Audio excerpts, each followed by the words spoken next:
अभी मैक्रोन भारत में है और ये एक इंटरव्यू दे रहे थे जहां इन्होंने एक बहुत बड़ी बात कही। इनसे कई तरह के सवाल जवाब हुए। ये भी कहा गया कि डोनाल्ड ट्रंप ने आपकी प्राइवेट बातचीत को लीक कर दिया, इस पर भी इन्होंने बात रखा। इसके बाद इनसे सवाल किया गया भारत को लेकर, तो इन्होंने बहुत बड़ी बात कही और इन्होंने कहा कि भारत ने हमें एक बहुत बड़ा सबक दिया है। क्या सबक दिया है? भारत और यूरोप के बीच में अब क्या चल रहा है और कैसे यूरोपीय लीडर्स भारत की तरफ भागे आ रहे हैं। जियोपॉलिटिक्स में बहुत कुछ चल रहा है। हमेशा की तरह वर्ल्ड मिरर के इस एपिसोड में जानने को मिलेगा बहुत कुछ, इसलिए वीडियो को अंत तक जरूर देखें। जैसा मैंने कहा, पिछले 72 घंटे के अंदर भारत के अंदर जो सीन देखने को मिला है वो सदियों में एक आध बार देखने को मिलता है। एआई समिट के बाद पैक्स सिलिका और इसके दौरान यूरोपीय नेताओं का तांता लगा हुआ है। स्क्रीन पे एक वीडियो देख रहे हैं जिसमें डॉक्टर एस जयशंकर एक बयान दे रहे हैं। थोड़ा सा इस बयान को सुनिए। Excellencies, friends, we are living through a period of profound transformation in the global economy. De-risking is a growing priority. Supply chains are being reconfigured. Technology is reshaping work. Demographics are diverging sharply across geographies. The concept of a global workforce is an emerging reality. Countries that can connect talent flows with seizing opportunity while ensuring legality, transparency and fairness will be best positioned to navigate this transition. जब एक तरफ AI का सम्मेलन चल रहा था, तब वहीं दूसरी तरफ भारत और यूरोप लॉन्च कर रहे थे आईसीटी।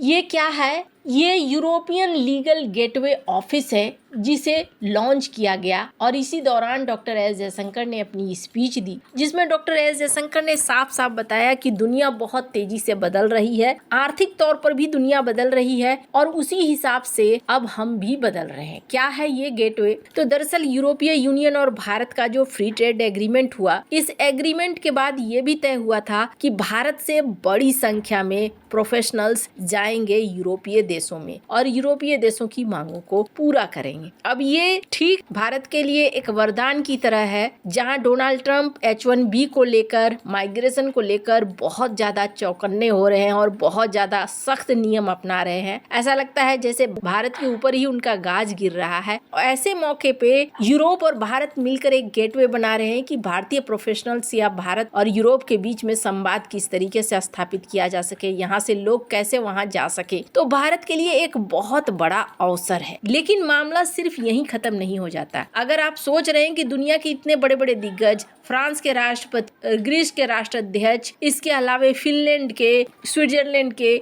ये यूं ही नहीं आ रहे हैं। यूरोपीय यूनियन के डील के बाद बहुत सारी चीजें बदल गई हैं और भारत को लेकर अब क्या कहा जा रहा है। स्क्रीन पर मॉडर्न डिप्लोमेसी का एक आर्टिकल देखिए। क्या भारत धीरे धीरे एक साइलेंट जाइंट में कन्वर्ट तो नहीं हो रहा है? एक ऐसा देश जिसको नकारा नहीं जा सकता है और जिसके पास आपको घूम कर आना ही पड़ेगा। क्या भारत कुछ वैसा तो नहीं बन रहा है? राष्ट्रपति मैक्रोन, इन्होंने अपने इंटरव्यू में बहुत सारी बातें कही, जिसमें से एक इन्होंने ये भी कहा कि भारत के संग हम राफेल जेट बनाएंगे। स्क्रीन पर रॉयटर्स की इस खबर को देखिए। बहुत सारे लोग ये कह रहे हैं कि डोनाल्ड ट्रंप दुनिया भर में टैरिफ लगाने पर तुले हुए हैं और भारत डील करने पर तुला हुआ है और ये डील भारत की मजबूती के लिए है। हालांकि राफेल को लेकर मैक्रोन ने ये भी कहा कि इस राफेल ने आपके देश को मजबूत किया है, लेकिन मुझे नहीं पता क्यों इसका क्रिटिसाइज किया जाता है भारत के अंदर। अब भारत की बात ही छोड़ दीजिए, भारत में सब तरह के लोग रहते हैं और सब तरह के लोग अपनी अपनी तरह की बातें कहते हैं। कई बार तरक्की देखकर भी देखी नहीं जाती है। खैर, पर डोनाल्ड ट्रंप को लेकर दुनिया क्या सोचती है, भारत को लेकर दुनिया क्या सोचती है, इसका अंदाजा आप ऐसे लगाइए। स्क्रीन पर एक ट्वीट देख रहे हैं, ये एक बड़े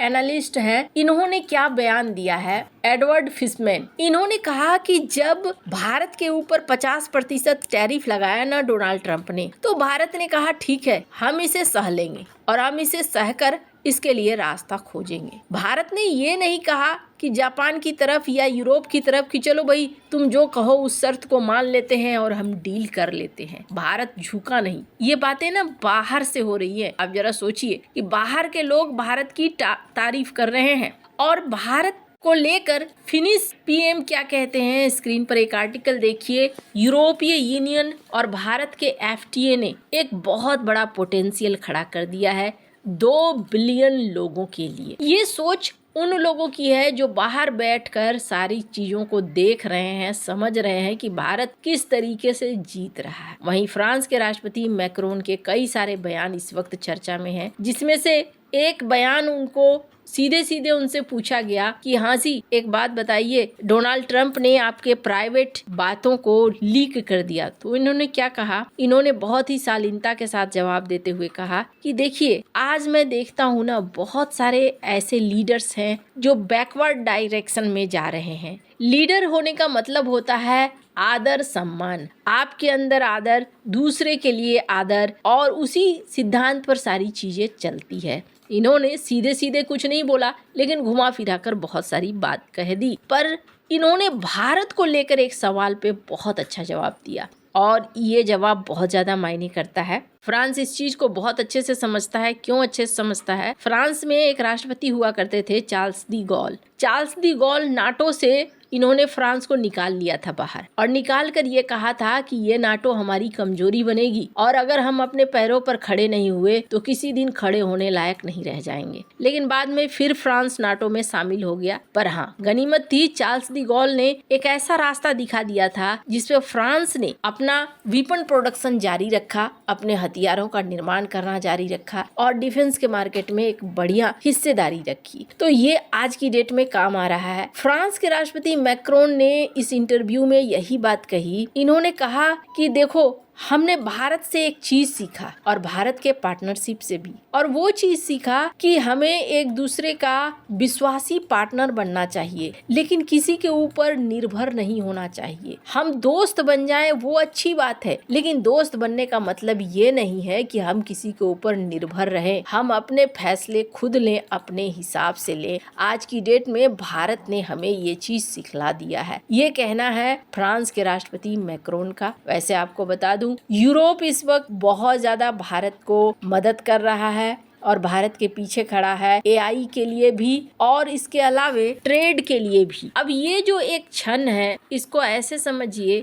बेहद साधारण भाषा में तो आपको समझ में आएगा कि हम कहाँ खड़े हैं। डोनाल्ड ट्रंप चाह कर भी, अगर चाहे भी तो भारत को रोक नहीं पा रहे हैं। यूरोप भारत का साथ दे रहा है, खुद अमेरिका को भारत का साथ देना पड़ रहा है और चाइना के लिए समस्या ये हो रही है कि अगर ऐसा ही चलता रहा लंबा तो चाइना के ऊपर भरोसा बहुत कम देशों को है, भारत के प्रति भरोसा ज्यादातर देशों को है। तो कहीं चाइना अलग थलग न पड़ जाए। भारत और यूरोप तो एक एआई का इकोसिस्टम बनाना चाहते हैं जिसकी वजह से चाइना और अमेरिका के ऊपर निर्भरता ही न रहे। यानी आने वाले समय में कौन विजेता दिख रहा है आपको? आपको क्या लगता है इन सारी चीजों का फायदा क्या भारत को मिलेगा या नहीं? कमेंट कर अपनी राय जरूर बताएं। जल्द मिलते हैं अगले वीडियो में नई खबर के साथ।